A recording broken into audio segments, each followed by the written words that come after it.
Pitting edem itu dilakukan pada pasien yang seperti apa? Gangguan elektrolit. Terus seperti BM atau yang kondisi-kondisi ginjal ya. Pak, biasanya kalau untuk pitting edem itu terjadi pada seseorang yang mengalami gangguan atau permasalahan di bagian ginjal, filtrasinya ya, elektrolit yang terganggu sehingga ada penumpukan cairan di dalam tubuhnya.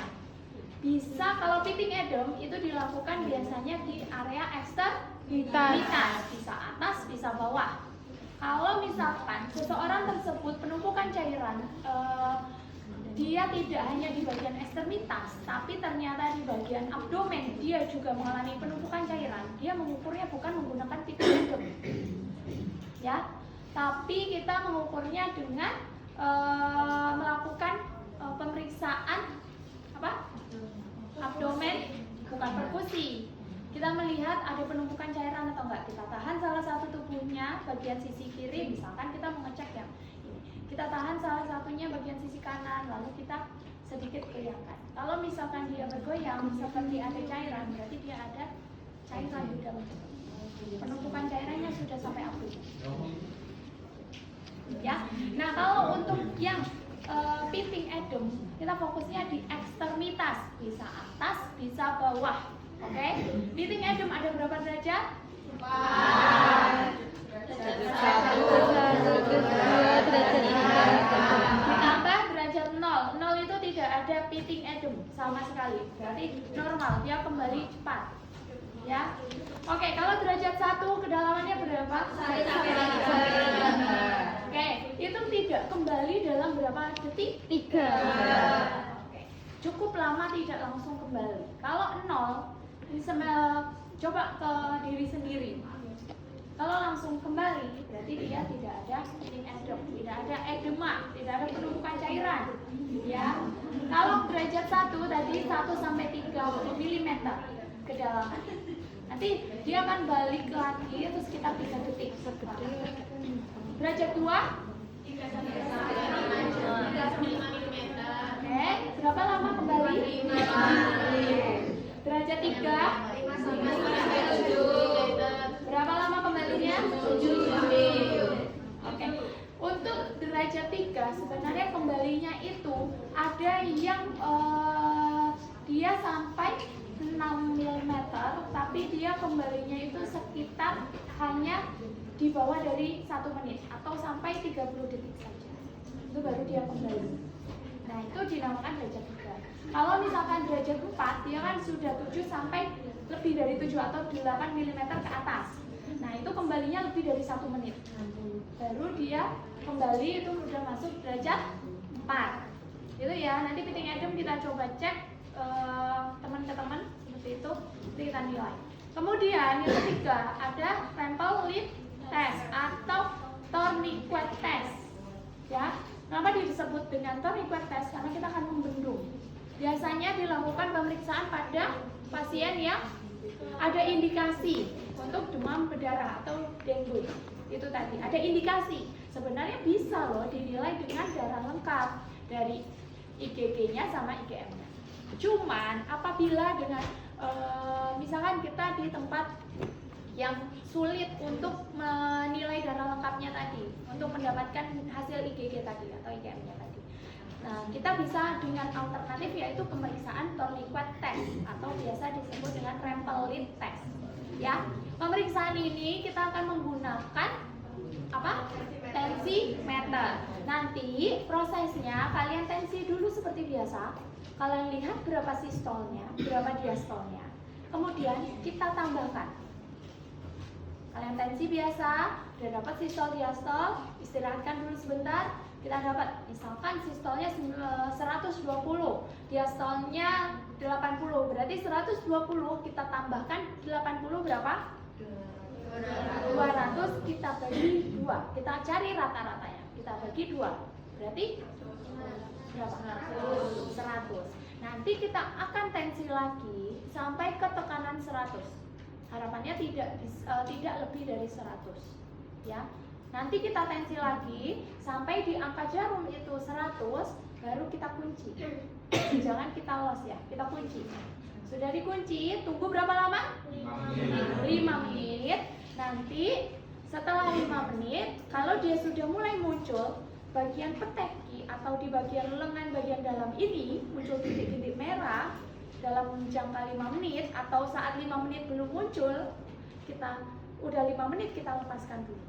Kita buka tensinya, lalu kita tunggu 2 menit apakah ada muncul atau tidak. Itu namanya peteki. Peteki berarti kan ada bagian pembuluh darahnya itu ada yang pecah, sehingga kita akan menilai di situ ada arah ke demam berdarah atau tidak. Kalau misalkan petekinya itu dinyatakan positif, itu sudah lebih dari berapa peteki? 20, 30, 10. Itu sudah positif 1. Kalau 10 ya, itu masuknya sudah positif 1. Tapi kita harus lihat areanya sekitar 2 cm dari area lengan bagian dalam. Nanti kita tandai. Oke, kalau misalkan tidak ada peteki atau bintik-bintik merah yang muncul di saat itu, ada kemungkinan tidak arahnya ke demam berdarah. Itu jelas? Nanti kita praktekin saja ya. Oke, sudah jelas gimana? Itu berarti munculnya Di bagian bawah sini. Tapi kalau misalnya dia positif, dia akan mulai banyak di area sini. Karena kita bendung toh. Di sini kita bendung, sehingga kita akan melihat oh di mana ya. Dia akan muncul kalau ada pelebaran dari pembuluh darah. Itu ya. Nanti untuk menilainya dikatakan dia lebih dari 10 atau enggak kayak gitu. Kalau misalkan dia tidak kelihatan berarti repelitesnya atau petekinya negatif. Kalau sudah muncul sekitar 10, kita hitung saja gitu. Kalau misalnya sudah 10 dalam lingkup 2 cm di area lengan bagian dalam, nanti itu sudah masuk positif 1. Nanti tergantung berapa jumlah. Itu, oke? Jelas? Kemudian sebenarnya handscone butuh nggak butuh sebenarnya. Kecuali kalau pasiennya itu memang edem dan dia itu cairannya ada yang misalkan kita mau melakukan pemasangan infus atau kita mau injeksi atau kita mau ngambil darah dan lain sebagainya itu pakai handscone. Karena biasanya kalau kita nyuntikin pasien-pasien yang edem yang keluar malah cairannya gitu. Tapi kalau ini saya nggak pakai. Tidak pakai sebenarnya tidak masalah. Asalkan cuci tangan. Nanti kalau pas ujian ada handscone ya dipakai saja. Kalau sama saya sih nggak apa-apa. Nih dapat tema yang lain. Nah, gitu ya. Oke, siapkan alat. Saya siap bertemu dengan pasien. Assalamualaikum Ibu. Waalaikumsalam. Saya duduk ya. Ya. Perkenalkan Ibu, saya perawat Lutfi yang berjaga di Bangsal ini ya Bu ya. Saya jaga shift pagi dari jam 7 sampai jam 2 siang. Sebelumnya dengan Ibu siapa? Eka. Ibu Eka. Untuk tempat tanggal lahirnya bisa disebutkan? Juga Harja 24 Februari. Oke, saya cek gelangnya ya Bu. Sesuai ya. Baik Ibu, saya kesini akan melakukan pemeriksaan. Jadi ada beberapa pemeriksaan, yaitu ada pemeriksaan CRT untuk menilai aliran darah itu masuk tidak ke area yang paling kecil seperti itu di area jari, kuku, seperti itu ya Bu, di area tangan ataupun kaki. Itu ya. Nanti pemeriksaan yang kedua saya akan melakukan pemeriksaan titik edem namanya Bu. Jadi menilai di sini kan kaki jenengan bengkak ya Bu. Ya, kemarin kan hasil dari labnya itu ada penumpukan cairan juga. Jadi di sini saya akan menilai untuk derajatnya sudah masuk derajat berapa. Nanti cukup saya tekan saja seperti itu, oke? Dan nanti untuk pemeriksaan yang ketiga saya akan memeriksa di bagian tangan jenengan. Jadi kan di sini jenengan juga ada keluhan bahwasannya demam sudah lebih dari 5 hari gitu. Dan nanti akan kita nilai apakah ini arahnya nanti ke demam berdarah atau bukan. Jadi kita akan menilai dengan menensi terlebih dahulu. Nanti akan saya tensi akan saya tahan dulu sekitar 5 menit. Nanti jenengan bisa rileks saja. Nanti kita akan lihat di sini apakah di lengan bagian dalamnya muncul bintik-bintik merah. Seperti itu ya Bu. Nah, untuk prosesnya nanti jenengan ikuti saja dari arahan saya. Tempatnya di sini saja. Waktunya nanti sekitar 10 hingga 15 menit dengan saya sendiri. Ya, sebelumnya apakah jenengan bersedia? Bersedia. Bersedia. Baik, jika bersedia sebelum saya melakukan tindakan, saya siapkan alat dulu. ya. Sebelumnya ada yang mau ditanyakan? Tidak. Tidak ada. Tidak ada, saya lakukan langsung ya Bu. Ya. Sama. Oke, sekarang yang dikeluhkan apa Ibu? Itu. Pinjam Pak. Oh, nggak tahu. Tidak ada yang dikeluhkan. Oke. Ini saya pemeriksaan CRT nggih. Tekan. Ya, langsung kembali nggih Bu, kurang dari 2 detik. Jadi di sini untuk aliran darahnya sampai ke jaringan yang paling kecil itu lancar. Itu nggih. Ya, sekarang saya izin untuk di tangan saja. Di tangan. Tadi keluhannya di kaki nggih? Oh Bu? iya, Bu. Lupa, Bu.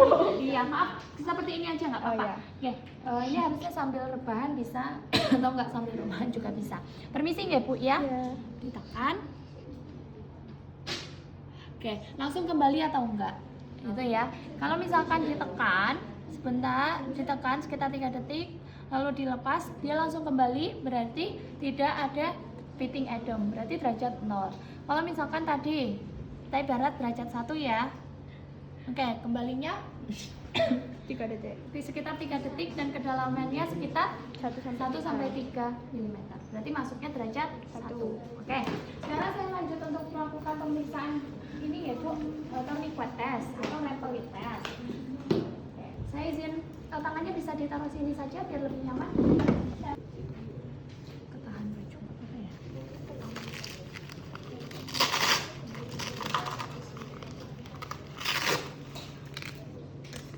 Oke, kita tensi seperti biasa ya. Biasanya tekanan darahnya berapa Ibu? 110/70.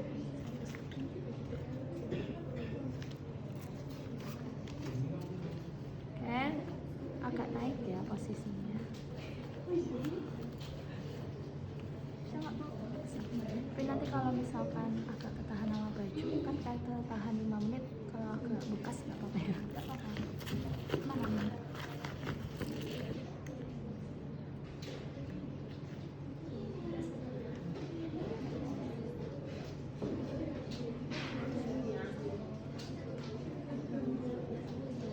Saya mulai ya.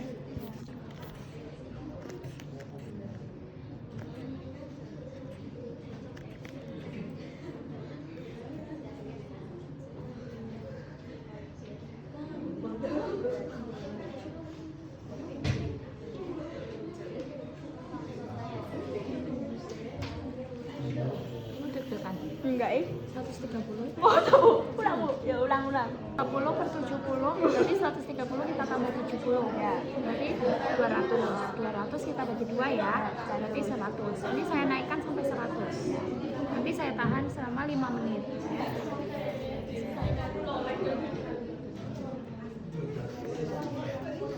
Naikkan sampai 100.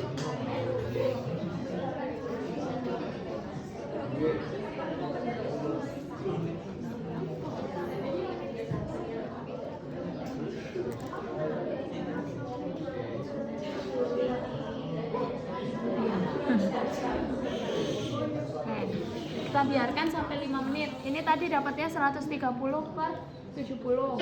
Berarti kan 130/70 kita tambahkan, kita bagi 2 berarti 200, kita bagi 2, 100 ya. Ini saya berhentikan di angka 100 selama 5 menit. Nggak usah lama-lama ya, ini karena nggak ini. Nah, jika sudah, ibarat dalam waktu 5 menit kita sambil observasi, bisa saja dalam 5 menit itu dia sudah mulai muncul di area ini. Ya, di lengan ini, lengan dari sini dia akan muncul ke sini. Ya, kalau misalkan dalam 5 menit belum muncul nih 5 menit, tapi sudah selesai 5 menit, kita bisa kempeskan. Lalu kita buka, kita tunggu dalam waktu 2 menit. Ya, di area ini dalam waktu 2 menit dia akan muncul apa enggak?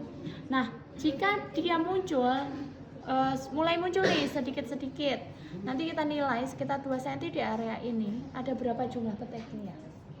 Dihitung tuh? Iya, dihitung. Kalau misalkan hanya 2 yang muncul, berarti kan itu peteknya tidak positif. Yang dikatakan peteki positif 1 itu sudah 10 atau lebih, ya, lebih atau sama dengan 10. Oke? Jika sudah, oke Bu, ini alhamdulillah untuk pemeriksaannya sudah selesai. Di sini hasilnya tidak muncul ya Bu untuk bintik-bintik merahnya. Jadi di sini nilai PTG-nya itu negatif ya Bu. Bagaimana Ibu perasaannya setelah kita melakukan pemeriksaan? Lega Bu, lega ya. Alhamdulillah ini karena tadi mungkin di bagian ini ya Bu ya, edemannya atau penumpukan cairannya hasilnya tidak oke. Baik, ini untuk pemeriksaannya sudah selesai. Sebelumnya ada yang ditanyakan? Tidak ada. Jika tidak ada, saya rasa cukup ya Bu. Nanti kita akan melakukan pemeriksaan ulang untuk bagian lab jenengan. Jadi nanti kita akan mengambil darah. Ya, baik. Jika tidak ada yang ditanyakan, saya rasa cukup. Saya permisi. Syafaqillah. Assalamualaikum.